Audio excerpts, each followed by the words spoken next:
binder jet technology and the capabilities of binder jet are advancing. I'm Pete Zielinski, Additive Manufacturing Media. I'm at Formnext in Frankfurt, Germany. I'm in GE Additive's booth. GE Additive is showing its binder jetting capabilities. Here are a couple of the process factors important to think about in binder jetting and that are improving in binder jetting. Binder chemistry, for one.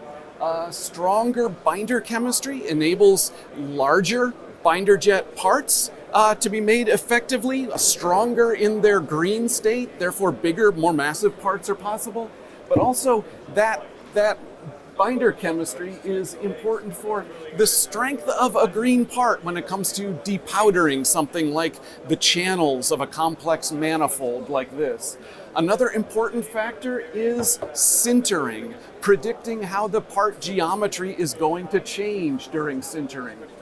On this impeller, these little lines on what appear to be a flat surface indicate where the surface originally wasn't flat. It was wavy to start with, thanks to software with GE Additive developed that predicts the part's behavior during sintering, how a part that doesn't start flat becomes the desired flatness in the end.